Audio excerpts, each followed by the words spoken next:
You all accrued wealth and riches under Jabba. You can again. With this man, Boba Fett.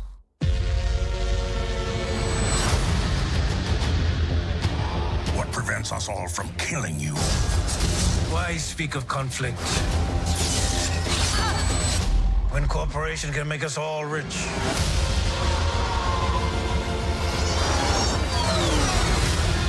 I am not a bounty hunter. I'm the Grand Lord now. Who is this who enters unannounced? You know damn well, though. My name is Boba Fett. Left for dead on the sands of Tattooine. I intend to rule with respect. In difficult times, fear is a sure bet.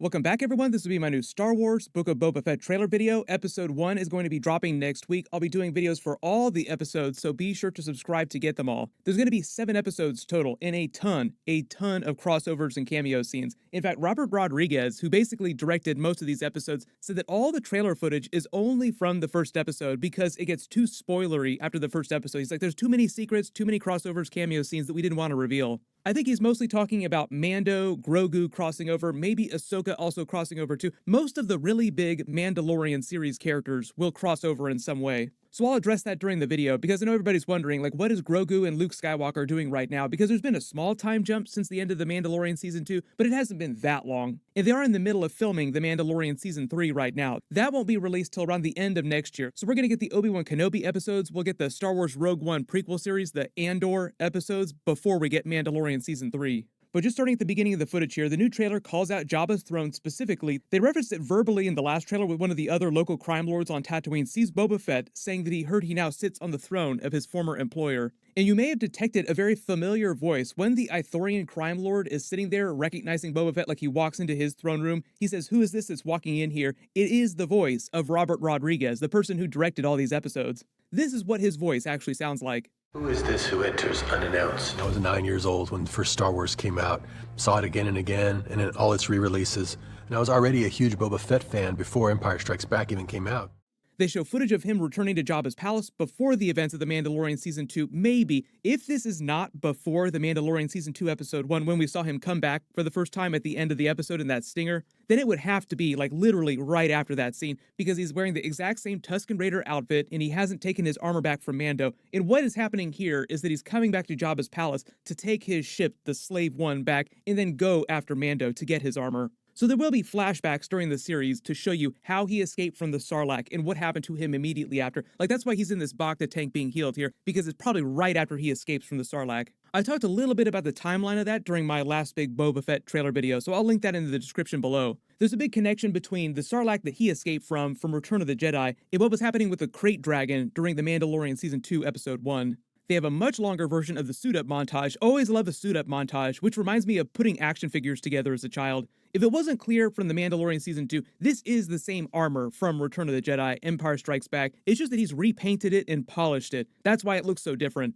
But you did notice that he did not repair the dent in his helmet from the unfinished Clone Wars episodes. If you haven't seen the clip, Dave Filoni actually wrote the canon story for how he got the dent in his helmet, because originally it was just a fabrication error when they were making the movies. Like, when they first introduced the character, there was not supposed to be a dent in his helmet. But like a lot of small Star Wars details like this, Dave Filoni used the Clone Wars episodes to write a backstory for the dent. And now the canon story is that he got the dent after a gunslinger standoff with Cad Bane. I know everyone's hoping for a Cad Bane cameo scene during the Book of Boba Fett. He's still alive in present day, so it is possible for him to come back. But during these unfinished Clone Wars episodes, Cad Bane is fighting the younger Boba Fett and shoots his helmet right off of his head, and the point of impact from his blaster fire is what created the dent.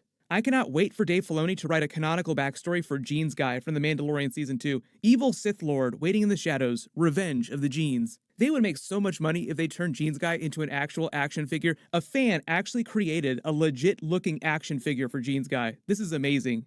And if it wasn't clear, the scene of him doing his suit-up montage is also inside Jabba's palace, but that's from later in the timeline during the present day of the show, after the Mandalorian Season 2 post-credit scene where he killed Bib Fortuna. You also notice the major difference here too is that he's not wearing his helmet in a lot of the scenes because one, even though he's technically a Mandalorian genetically, they kind of explained that with his chain code from Jango Fett and how Jango Fett used to be a Mandalorian but then kind of left their society. He's not part of the crazy cult of Mandalorians that Din Djarin was raised by, who vowed to never take their helmets off. Because two, that was what the major part of Bo-Katan Kryze's episodes were about when they first introduced her in the series, her explaining to Mando who and what real Mandalorians actually were. Like, no dude, we take our helmets off all the time. You were just part of this crazy sect that broke off of the Death Watch Mandalorians. I'm hoping they bring back some Easter eggs for them too, because the Death Watch was also a group during the Clone Wars era that Bo-Katan was part of briefly, but she eventually left with her Night Owls group. Those are the other Mandalorians that you see with her with similar armor. Like, these are some of the Night Owls, but not all of them. They're just like a crazy hardcore elite group that she formed before she joined the Death Watch. That does kind of make you wonder if technically Mando has become one of the Night Owls, maybe unofficially, because he still has the Darksaber, and Bo-Katan isn't going to let that out of her sight until she figures out how to get it from him without having to kill him for it. Because the whole idea is that he who wields the Darksaber has the right to rule the Mandalorians. Like a claim to the Beskar throne, to make a Game of Thrones reference, the Iron Throne, the Beskar throne. And that's what she really wants. Like, she doesn't really care about the Darksaber is just a symbol of a right to rule. My theory right now is that she'll just use him as a figurehead to rally more support for her cause. Like, there are other Mandalorians who survived the Purge out there and hiding in the Outer Rim, including the Armorer from The Mandalorian Season 1. Once they all learn that Mando has the Darksaber and they've taken down Moff Gideon, way more of them will start crawling out of the woodwork. This new character here everybody's wondering about is Sophie Thatcher. You might recognize her from Yellow Jackets recently, but she also starred in a space movie with Pedro Pascal a couple years ago, so she has had her own minor Mando crossover before this. Given the speeder bike she's riding, it seems like she's running from one of the local gangs. I'm assuming that she's just a young scoundrel type character in the making. I don't know if she's playing somebody from the lore or if she's playing a brand new character, but we should find out during episode 1. Like I said, I believe all this footage in the trailers is from the first episode. They have another big Jango Fett Attack of the Clones reference when he says, "I'm not a bounty hunter, I'm the crime lord now." That's just another wink at Jango Fett's simple man speech. Your clones are very impressive. You must be very proud. I'm just a simple man trying to make my way in the universe. Like I said in my last video, this Twi'lek is Jennifer Beals, one of probably a few celebrity cameos. Sometimes they don't always announce their celebrity cameos though, like sometimes you don't always recognize them under the makeup, or sometimes they're just voiceover cameos, like Mark Hamill secretly doing the voice of EV-99, the droid in the Mos Eisley Cantina. Mark Hamill has revealed that he does this all the time. Like, if you go back across pretty much all the big Star Wars TV shows, everything they've done, he does a lot of uncredited voiceover cameo scenes. Then I already explained the big Easter egg here too. This scene of him coming in and killing all of these other scoundrels here is an Easter egg for a deleted scene from A New Hope. It's when he comes to Tashi Station in Anchorhead and meets Biggs Darklighter and his other friends early in the movie. This is the exact same room that Boba Fett walks into, killing all these aliens. And it seems like it's pretty soon after he's come out of the Sarlacc.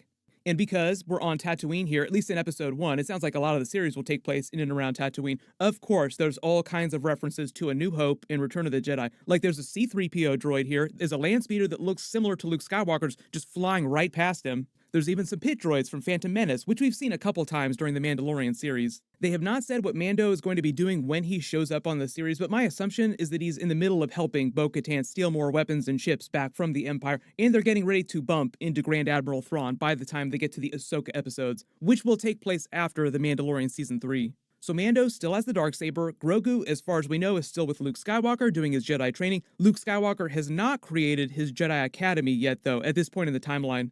During this point in history, right after Return of the Jedi, he was just traveling all over the galaxy looking for more Force-sensitive people to train, like Grogu. Like, that's how he found Grogu, because he was specifically looking for Force-sensitive people. So that's why it's easier to still have a Grogu crossover, because they're still traveling all over the galaxy while he's training him in the Jedi arts. But if you spotted any other big Easter eggs in this trailer footage that I didn't talk about in the video, or if you have other questions about what's going on with Luke Skywalker, Grogu, or The Mandalorian, just write them in the comments below. My full Book of Boba Fett Episode 1 video will post next Wednesday after they release it. There'll be 7 episodes total, so we have a whole bunch of really cool stuff coming up. Everyone click here for my brand new Doctor Strange Multiverse of Madness trailer video, and click here for my Spider-Man No Way Home post-credits scene.